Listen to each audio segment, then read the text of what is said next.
People in. I'm going to go live here. Okay.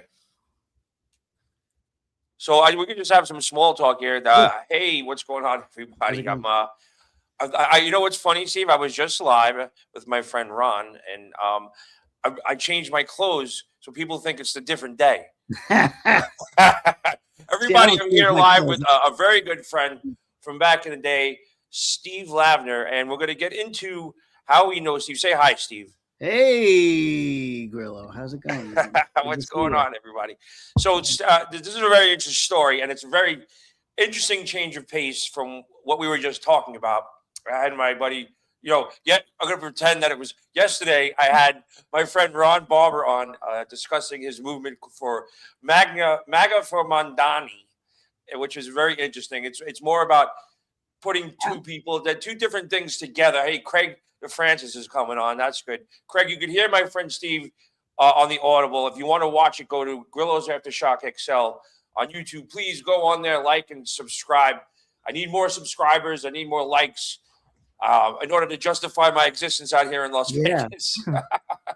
Vegas, A little man. bit of change of plans, and we all always have to thank Professional Tax Alliance (PTA) and the man Richard Prinsey right there. Hello, Richard, for giving me this opportunity out here in Vegas. And if you have any questions and you want peace of mind with your taxes, Professional Tax Alliance, DM me. I will hook you up with them. I'm talking about like some serious hookup, not just like a little bit of a discount. We haven't worked that all out yet, but YouTube is always a little longer to get people to come on here, but. Screw it. Let's get started. They're going to get a million clips after this anyway. So, everybody, Steve Lavner is here, and me and Steve Lavner go back 30, to 30 years. Is it fucking been 30 years, bro? 30 years, 97, Oh my fucking god, right? that's fucking terribly 9 years. frightening. Crazy. Yeah, It doesn't feel like 30 years because you look the same. you do too. No, Look I don't. at I'm it. fat and old and got gray hair. You don't see half of me. You I have one leg. yeah, can't and tell. an extra nipple. Yeah. No.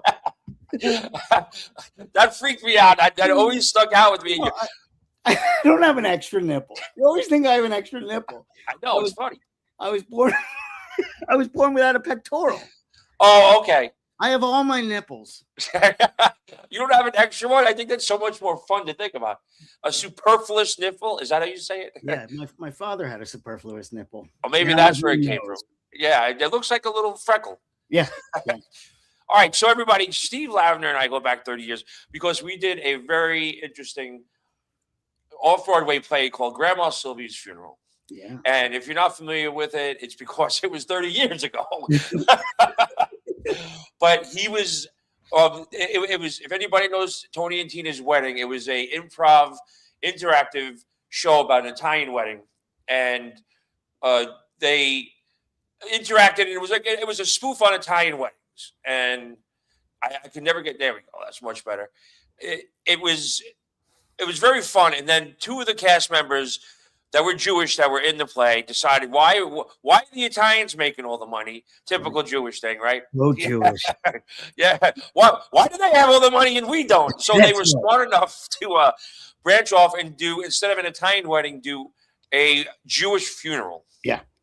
And Grandma Sylvia's funeral was my first. And I felt bad because I was such a pompous ass back then, because I never acted a day in my life. I didn't come into this whole thing, this world, to become an actor. It was the last thing that ever happened to me. So when I worked on the Howard Stern show, they had reached out to me because of course they wanted free plugs from the Howard Stern show. So I had taken one acting class in college just because I was a theater minor, and it was I didn't have to really do math or English. You know what I'm saying? Yeah. And so I came into this with the most arrogant, pompous. I was like, "Are you guys gonna pay me?" I thought you were great backstage and everything. I mean, you were into it and you were good. Well, I remember you auditioning for, was it Law and Order? Yeah. And you were practicing backstage, and those guys were such dicks. Yeah. Yeah. Well, I love that the story goes. It comes right into you, Steve. So I'm almost there. So I just, like, a lot of people don't know how I want to really just grow this story, and then that's where you come in, and because I had so much fun working with you. So I basically I never wanted to act, and I was in this acting class at Hunter College, and all these people were serious actors, and I didn't understand what serious acting was. Like these people had headshots, they're talking about auditions, and I was like, oh my god, these poor people, this is what they want to do for a living. Jesus. So I had to memorize a monologue, and it was A Midsummer's Night Dream, and I didn't understand any of the words that were in it. I memorized this monologue. Like I never even heard of the word happenstance. Okay. I didn't understand. It's like what Shakespeare, right? But I put passion into the words, and I figured out where to pause and what the sentences meant. But in order to get, the final was the monologue. So everybody got a monologue that the teacher thought, and I did it. So cut to about like almost a year later, they want me to come on to do Grandma Sylvia's funeral, and I wasn't getting paid at the radio station. So I took up the opportunity to get paid because I needed, extra money. So they wanted me to come down and audition. So now, I don't know if you know this story, Steve. No. Everybody, Steve Lavner was a cast member with me in Grandma Sylvia's funeral, just so you know. So the night I had to go down, I got tickets for a Friday night, right? And I have no idea what this thing's about. All I know is I can improv. I'm really good at improv, because you want to know why? Growing up with a tough Irish mother, if you get caught, you got to lie your way out of it. So lying and improv are basically what? They're the same thing, right, Steve? Yeah, sure. So I was a very good liar / improvist. If you don't want to get beat, you better fucking lie your way. You better improv your way out of it, right? Yeah. So I was good at being caught on the thing and making shit up. So the night before, I had an appearance somewhere in Brooklyn. I was the host of a Hawaiian Tropic Beauty Contest, and of course, yeah. I'm sure I probably brought you along to some shit like that at some point. Yeah. And I go and that's a late night. I probably got 2 hours sleep. Then I went to the radio station, and then I'm tired. And whatever I did, I tried to take a nap before going down to see my first show at Grandma Sylvia's funeral. Little did I know that not only are the cast members sitting with you in the audience, the director was sitting right behind me. The guy who wrote the fucking thing, the guy who I had to audition with the next day. Yeah. And Glenn, I did not know he was sitting behind me. So not only was I exhausted and probably still kind of drunk from the night before, I really didn't get it, and I didn't understand it, and I really didn't think it was good. And plus, you're sitting in a dark theater, and you're just sitting there watching all this stuff. And I'm like, what is this fucking shit show? Which, I grew to love it and understand it. But my first impression, being a ornery, half-drunk, overworked and underpaid person that had to sit through this, I was, so I kept dipping out. And when it came time for the mitzvah meal, which anybody that's intermission, I bugged out. I left. Oh, really? You're kidding me? No, I left at the mitzvah meal, not knowing that the director, the writer, creator, Glenn, whose character was like sitting right behind me. He wasn't sitting behind me as him. He was sitting behind me as his character. Yeah. So, yeah. And yeah, exactly. It wasn't too far off of who he was. No, not at all. So that Saturday before the first show, I had to go down and audition for him. So my first audition ever was on an off-Broadway stage. And Glenn is slouched back in his seat with his legs crossed. And he goes, "So, Mr. Grillo, do you want to tell me why you left my play yesterday?" And I'm like, "Huh?" He goes, "Oh, I was sitting behind you watching you nod out the whole time." And I go, "Okay." And now here comes my improvs. I was like, "Hey, listen, man, you got to understand something, man. I'm doing appearances at night. I got 2 hours of sleep. And then I had to go. I was like, I was enjoying it so much. I didn't want to disrespect your play by falling asleep. I couldn't keep my eyes open." Improv, me in my head. I was like, I thought this thing sucked. You're going to pay me, right? Yeah. So I get up and I go, and I had brushed up the Midsummer's Night Dream monologue, and I went and I did it, and he's legs shaking, and he's still not happy with me, but he accepted my improv with that. And I guess I convinced him that I was good enough to at least get through a show. Yeah. And then I got hired. And I didn't think it was a big deal. I was like, oh, great. It's another thing I have to do, but I'll do it because I need the extra money. So then I didn't realize what a big deal off-Broadway was, Steve. I got to be honest. And what a big deal that the actors in the cast didn't like the fact that I didn't know what the fuck I was doing. See, I never got any of that. But you weren't there in the very beginning when I started. Yeah. So they were going to walk out. They literally were going to walk out of a show. But I think they were all in the union. They realized what kind of trouble they could have got into. But they hated my fucking guts. Okay, and I didn't care. I didn't give a flying fuck. So as someone on YouTube just Winkleson, somebody just Thomas Winkleson just jumped up on YouTube. We got a lot of people on Instagram right now joining. This is like my new thing I got to do. So I trailed for a couple of shows, and I played Fredo, which was the Italian brother-in-law. And I was I was talking about how I bumped into a couple people from the acting class, and I was like, oh, by the way, it's so funny because they knew I was there just for the credit, and they all had headshots and agents. And I go, oh, by the way, I got a part. And they were like, oh my God, really? Where? I went, oh, some off-Broadway play, Grandma Sylvia's Funeral. And they were like, holy crap, I can't believe you. Congratulations. I was like, play sucks. I was like, no big deal. They were like, no, it is a big deal. So that's when I really got a sense of, holy shit, I'm really lucky that I got this part. Yeah. And that other people would have killed to have that opportunity. And that's when I sort of turned my attitude around and took it seriously. So my first show, it's basically all improv the first half to play Fredo, right?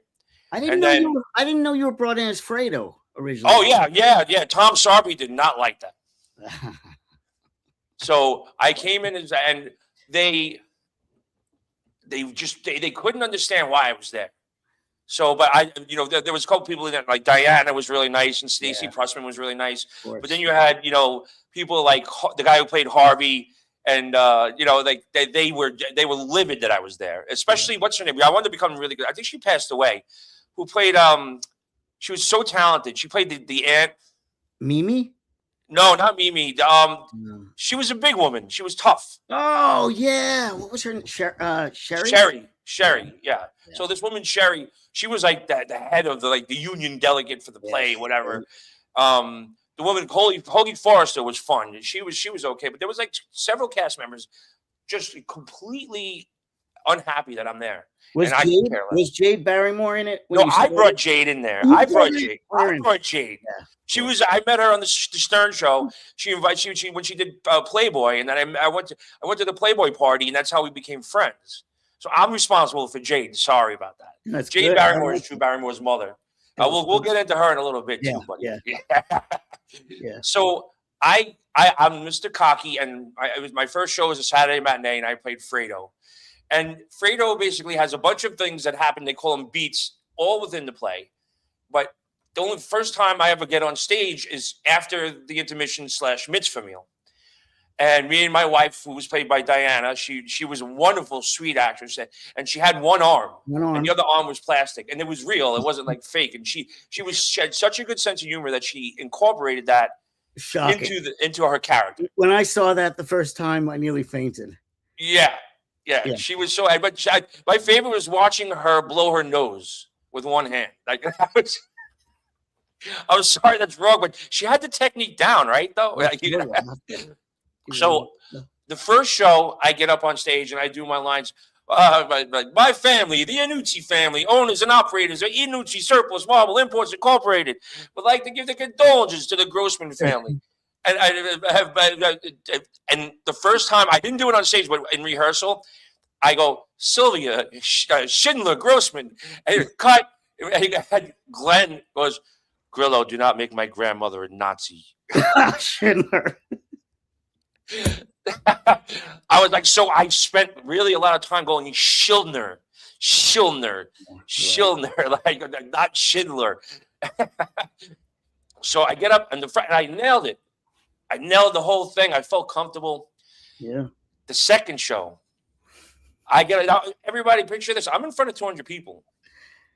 And they're all there and it's quiet. Everybody's staring. That was a popular show. That That was a sold out show all the time. It was a sold out show for a long time. Yeah.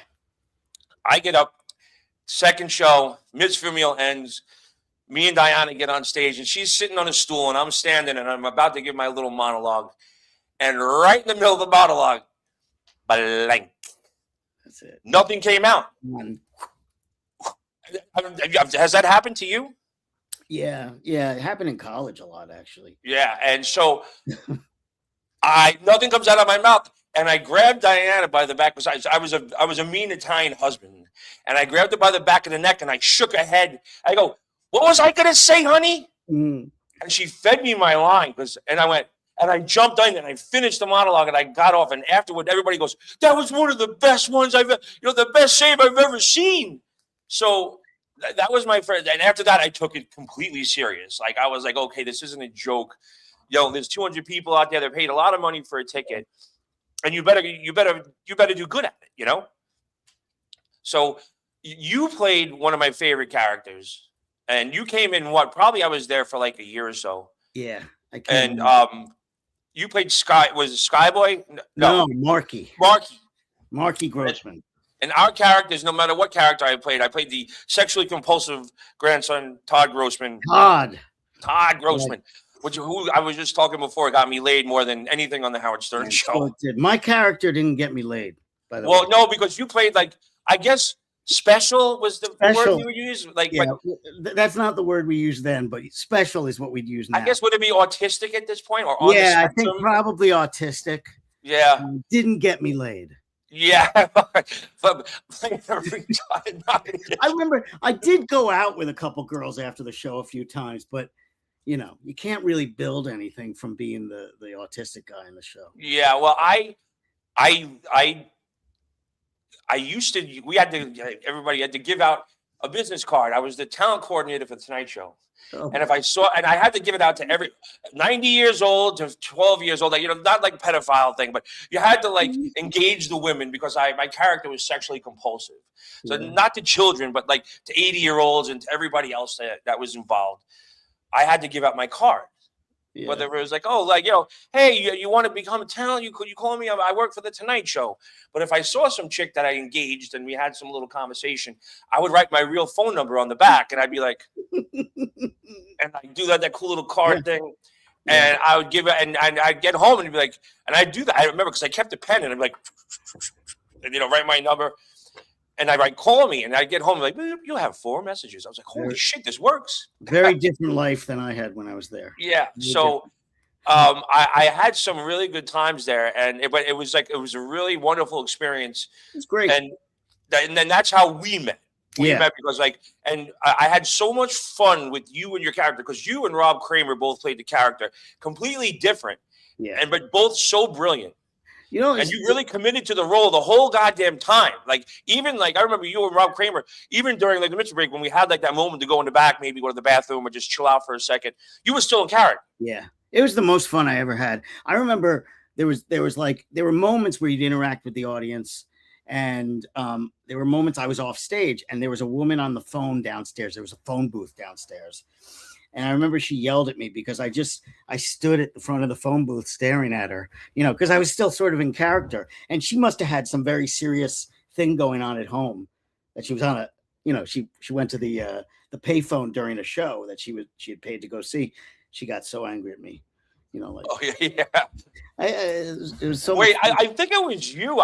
Because if people don't know, as an actor and you're in a theater and you're in a Broadway stage thing, that you get notes from the director about maybe something he didn't like, or maybe you should do something different on another beat. And one of my favorite notes, and I think I did it to you, was Grillo, don't headbutt anybody ever.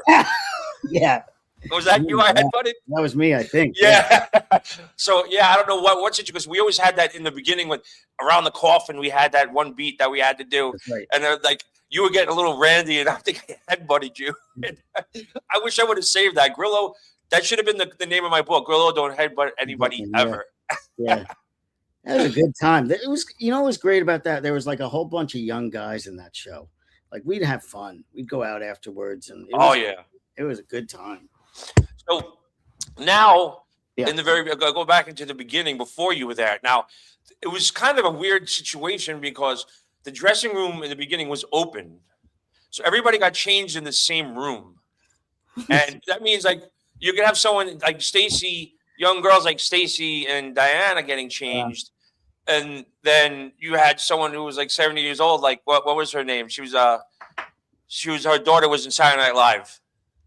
Gorney, Oh, Sandra Gorney. Sandra Gorney. Yeah, well, I had to kiss every goddamn Saturday Night Fever. She was in Saturday Night Fever. Right. I had to kiss like a 75-year-old woman every night. It was the Mazel Tov. Like she was a wonderful, sweet human. But I didn't necessarily want to see an 80-year-old woman No. getting changed next to me, you know. Yeah. So, but Howard finally talked about it on the air, which of course, you know, even Glenn, if Glenn didn't want me for the show, I was getting it anyway because the producer who was Mathau, Dana Mathau. Dana Mathau, who was the boss, wanted me on the show because he saw the publicity that Stuttering John got for Tony and Tina's wedding, and then he wanted the same publicity with me. And so it got to the point where, you know, I told Howard, like, well, the animosity that these other actors are giving me because of, you know, me being on like a must hire, as they would call it in the business. I was a must hire. Yeah. And he got angry, so he brought me on the air, and he was like, "You know what? These actors are giving you a problem. You tell that producer I'm not talking about his goddamn show unless you get 3 times more than every actor that's in there." And all of a sudden, Gary comes in, and Dana Mathau just called. He doesn't want to be on the air, but he agreed. Girl will get 3 times more than every actor being paid. So that didn't go over too well. No, that probably. That's when the talk of a walkout or a strike started to come up, and I think they basically got their ass handed to them, basically being told there's 1 million people, 1 million headshots we have in that office that can replace you tomorrow.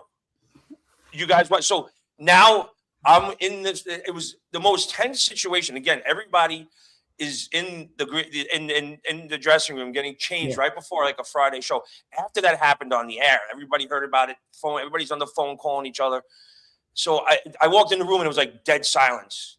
And the guy who played Harvey, what would I have his name? He was such a dick. I fucking hated his guts from day one. And weird guy, really strange guy. Harvey. Yeah, he looked as a Hasidic Jew. He had a big beard. He had the look, but he was the total opposite. He was a pervert, whatever. That's how he got work, is looking like a Hasidic Jew. Yeah, and he comes in and no one's talking to me. Everybody's getting dressed, and you could feel the tension in the room. And he says in front of everybody, "So 3 times much more than everybody else. So I guess you'll be taking the cast out for dinner or something." I go, "How about you mind your own fucking business and just do your job? All right? That's none of your fucking business." He was wearing that blue blazer, right? Yeah. And so I put his ass in place. And then all of a sudden everybody like realized, oh man, this kid's not, shut up. So yeah, I was not only did I not have any acting experience, never the first time I acted ever was in a Broadway play, I was getting paid 3 times more than everybody else that scrapped their whole life just to get to that stage. And listen, I graduated college and got right into it. So I had no resentment towards anyone except these old guys who were telling me I was never going to get my equity card, which they would tell me all the time. Yeah. Jackasses. Yeah. All jackasses. That was like one of the best and worst experiences because of those idiots. Yeah. But I did have the time of my life. It was a great opportunity to be a part of that. But the other thing about what I like, this is why I wanted to get you on here today, because, I've always had so much fun with you, and we've always been so great. You are also a talented musician, and you have all these little redheaded kids that you have now running around, and I love watching your videos with your kids because you're like a kid yourself. Yeah. And you started something how did it come about? Because you're a musician and you got your kids. So were you singing to your kids? Tell everybody what you're up to and what you're doing. So I have since past like 6 months, I started first of all, when you have kids, and I have a 2-year-old, a 4-year-old, and a 6-year-old, and I'm like 50. So it's exhausting, and you do anything you can first. First, you tell everyone you're not going to you're not going to use YouTube, you're not going to use screens, which is bullshit. Because at some point, the kids are lunatics, and you just want them to shut up in the nicest way. Of course. But so about 6 months ago, I was I got laid off from my corporate job. And I started a YouTube channel for kids. I'd been watching Blippi and Miss Rachel and all that stuff, and I thought I sort of wanted to do something that I used to play bars every weekend, And the subway, didn't I? I bumped into you and Yeah, Fred on the subway. that's right. The end in the R 14th Street Uptown. We had our spot there. But the kids weren't seeing me play anywhere, and I was sort of like, I'd love to do something that they could watch. So I bought a green screen, and I started recording, and I started writing kids songs, and I promised myself I'd do like one every 2 weeks, and I've kept it up. I have about, in the last 6 months, I have about 23. Wow. And I love them because they're not only fun songs that kids can sing along to. You're teaching kids to do stuff like don't shit your pants. Don't shit your pants. Be nice to other people. in a musical way. And I think that's right. And I think that, Kanye, hey, what's up? Says my buddy Scotty's following me all over the place. We've got someone else on YouTube that is this fellow in the dabble verse? No, he's in the children's music verse. Yeah. Silly Steve Sing Along is the channel. And could you got your guitar there? Can you sing the poopy song? The poopy song? Let's see. All right, let's hear you play the poopy song. Pee pee poopy poopy doopy doo. Pee pee poopy doo. You gotta listen to your body. When you have to pee, your body tells you so. Because when you have to go, you have to go. Now you're getting older and you're doing your pee-pee dance. Time to move from into your big kid pants. From here to California, from Tokyo to France, everybody moves into their big kid pants. Poopy, poopy, doopy doo. Fuck yeah. That's it. But yeah, if I would not. I don't want to shit my pants now. This is great. No. But if you do, it's all right. Yeah. That's what I'm teaching. You get old. At some point, you're gonna fill your socks. Yeah, you are. You are. Yeah, it's good though. It's fun, and the kids get to see me and all that stuff, and these lunatics are, actually dancing around to my stuff.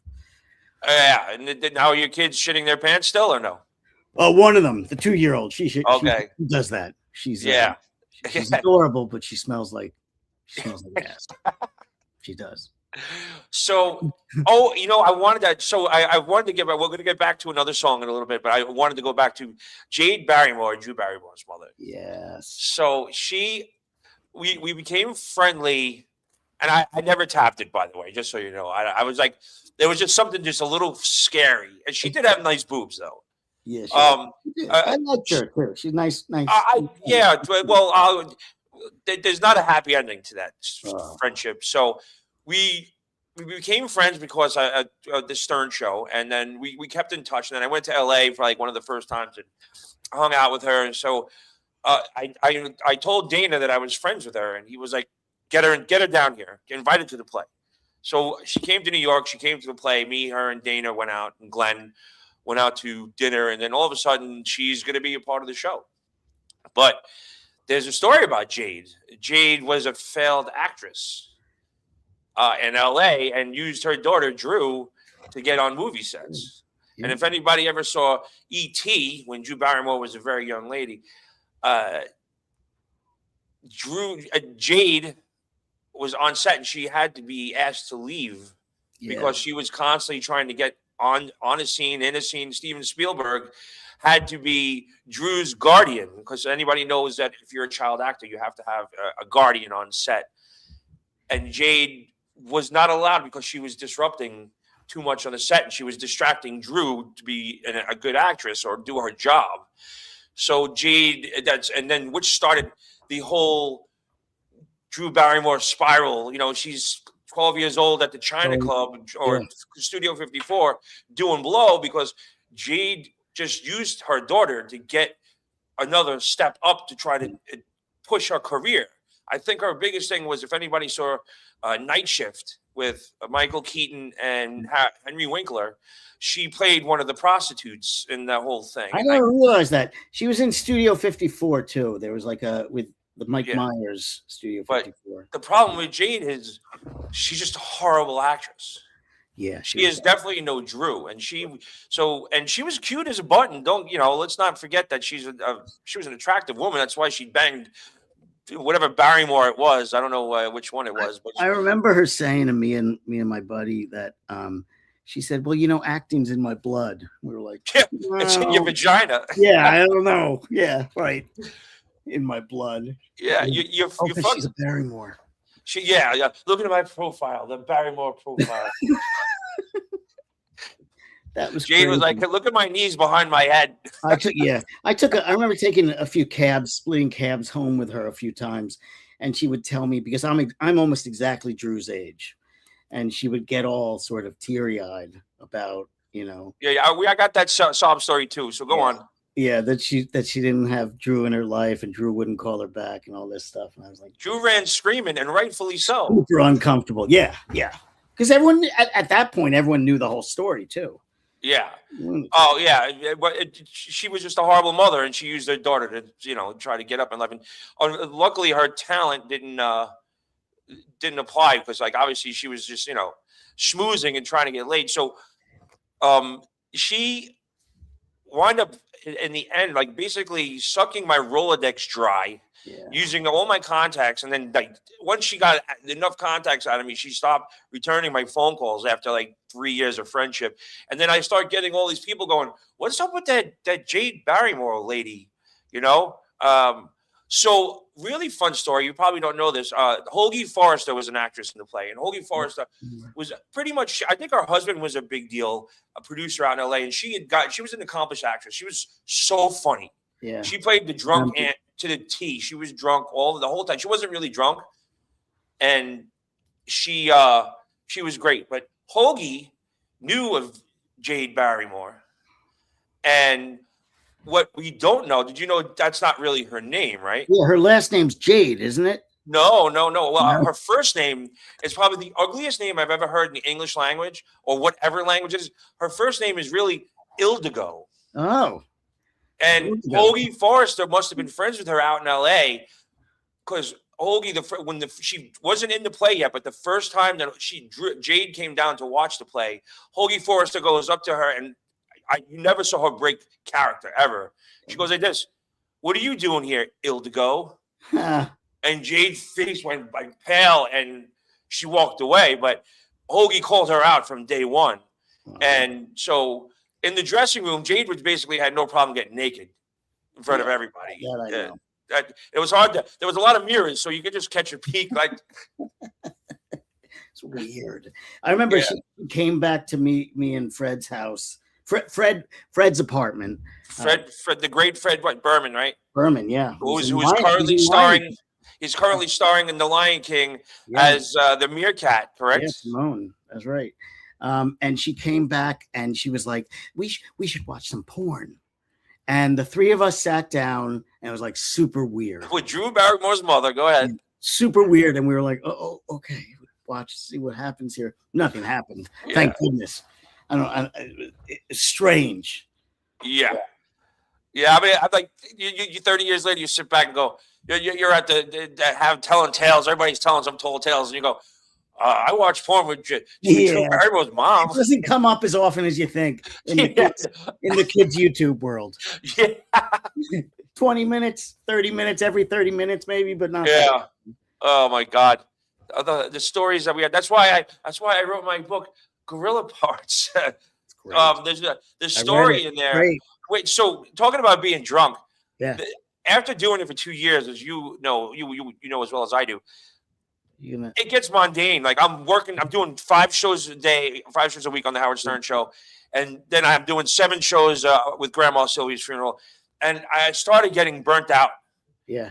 and like just it was getting boring and stuff. So I had to make it interesting for myself. And I don't think you know this or anybody else knows this. I've told people before when it was in between shows, the first and second show, I would go out and buy like a giant bottle of Johnny Walker Red and dump out half a thing of Diet Coke, and I would finish that bottle Jeez. before the second show and smoke at least 3 joints. Well, I remember that.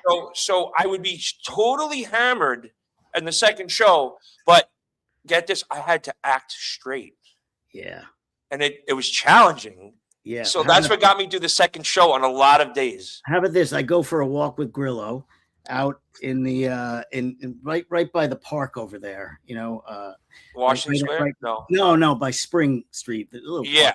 Oh, around the corner. Yeah, around the corner. And I smoked. And I was like, and it was like right around the time that weed was starting to be like so much stronger, I remember just going back and doing the show stoned.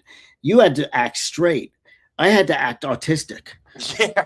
Super weird, super confusing, and like super unsuccessful. Yeah. I was just like freezing, not knowing. Yeah, towards the end, I don't think I was sober for many shows. Not because I was an alcoholic, it's because I just needed to make it interesting. Well, it did go with the Todd character, so that's yeah. But I never fucked up. I never got busted, but it did get me through a lot. And so going back to I did extra work for riding in cars with boys, and which starred Drew Barrymore. Kidding me. And I was at the craft service table, and she was standing next to me, and I went. And I shut up. I didn't say anything. It's not that I chickened out. I didn't want to get thrown off the set. If I say what I want to say was, I understand why you don't talk to your mother. Yeah, you were going to say I was Drew Barrymore by your mother. Yeah, exactly. Yeah. It's a term now. It is. Yeah. Drew Barrymore. Yeah. Well, what's that movie where it was like I can't think of it. Oh, Kingpin. Yeah. Where his last name was like, what was that? Oh, come on. It's been a while. All right. Well, yeah. Your name is now synonymous with something not good. Right. And I looked at her, and she wasn't looking at me. And I said, "You need this money. Shut up." Yeah. And then if I get thrown off, it goes back to the casting director. You don't get called for anything. So it's not that I didn't have the balls to say it. I was smart enough to realize that it couldn't cost me money for something stupid. Yeah. So, but Silly Steve. Yeah. Give us another song. What's your favorite song? What's your kid's favorite song? How about that? Kid's favorite song. Probably this. I think probably this one. It's Your Nose. Well, there's just one way to tell when your trash begins to smell. When it's time to take a bath and change your clothes. It keeps your glasses on your face, keeps your boogies in their place. Bring a tissue just in case for your nose. It's your nose. It sniffs and whiffs and sneezes when it must. It never slows. It's your nose. Protects you from the pollen and the dust. And it forever grows. And that is why I am so grateful for my nose. Woo! Hot damn. There you go. Damn. So Silly Steve's channel, if you have children, go check it out. They're life lessons in song. And if you get them to know the song, then maybe they'll pick up on the problem. Blow your nose. Don't shit your pants. They're simple things, but they're kids. Like me, in order for me to learn, I need to be tricked into learning.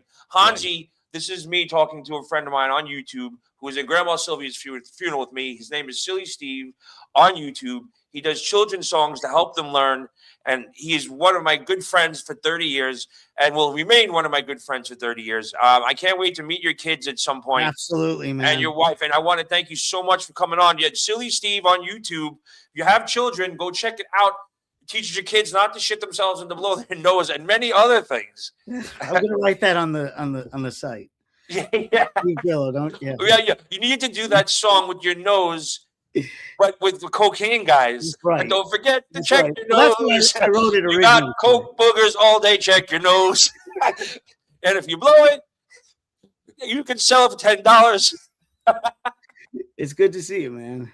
Good to see you, buddy. Thank you so much for coming on. All right. All right, Talk bud. soon. Yeah. Yes, Man. sir. All right. Bye.